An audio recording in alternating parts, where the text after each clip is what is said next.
Desertions grew by the day. Silent at first, then an entire company slipping into the forests at night, fleeing hunger, frostbite, and hopelessness. The long retreat became a bleeding wound across Siberia, every mile marked by abandoned wagons, dead horses, and soldiers who simply sat down in the snow and never rose again. Kolchak refused to abandon hope.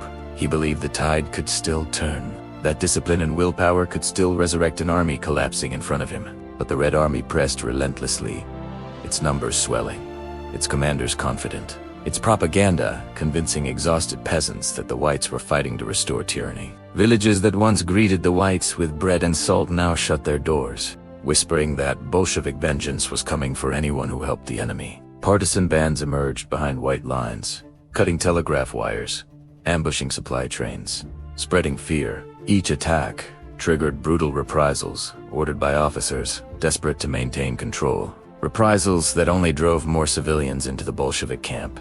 By October 1919, the Red Army smashed through the last white defensive positions along the Tobol.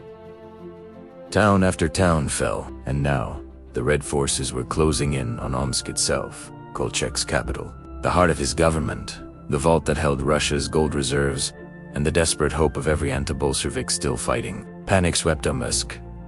Civilians packed belongings onto carts. Officials burned documents. The gold was loaded into armored trains.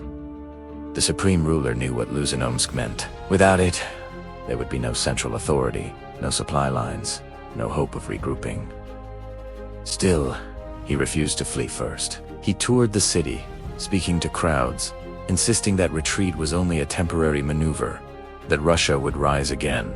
But even as he spoke, the thunder of distant artillery rolled across the steppe. On the 14th of November 1919, the Red Army entered Omsk.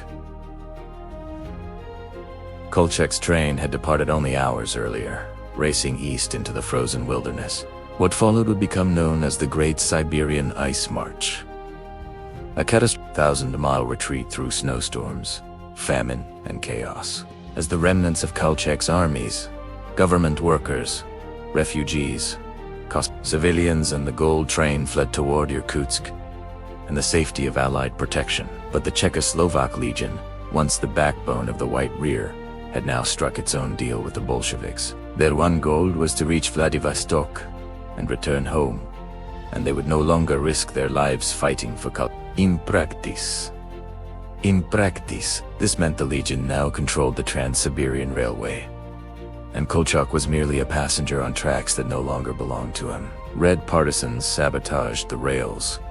Refugees froze to death in unheated discipline collapsed. Officers argued. Traitors sold information to the Bolsheviks. Entire units dissolved into the forests. In December, as temperatures plunged below -40, typhus swept through the trains, killing thousands. Kolchak, wrapped in a naval coat and fur-lined gloves, wrote bleak entries in his diary, yet still convinced himself that somewhere ahead lay a chance to rebuild. But Irkutsk was already descending into chaos. Socialist revolutionaries seized power in the city and were negotiating with the advancing Red Army. They considered Kolchak a criminal, a tyrant, a threat to any future democratic Russia. And they wanted something from him, the gold. When Kolchak's train finally arrived near Irkutsk in January 1920, it was surrounded by Czech soldiers acting under orders from General Yangin, the same Yangin whose pride Kolchak had wounded months earlier. The Legion handed Kolchak over to the socialist revolutionaries in exchange for safe passage east. It was the moment Kolchak's fate was sealed. He was imprisoned, interrogated for days, accused of mass executions, military failure, and crimes against the people. In truth, the SRS were merely stalling until the Red Army arrived. On the 21st of January 1920, they did. The Soviets took custody of the supreme ruler. A show trial was impossible.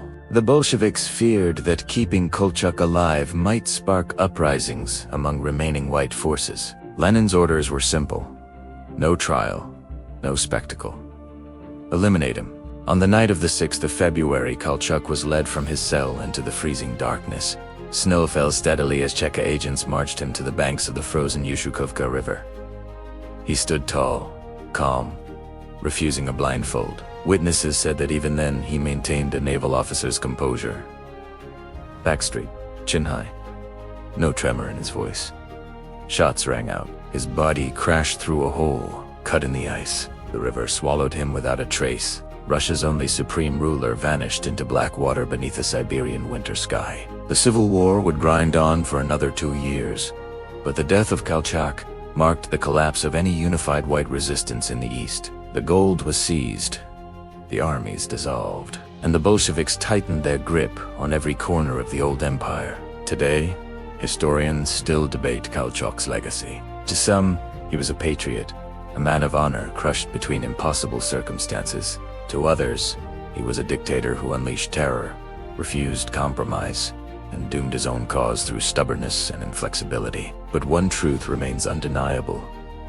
In the frozen heart of Siberia, in the chaos of a nation tearing itself apart, Alexander Kolchak stood as the last great symbol of an old Russia.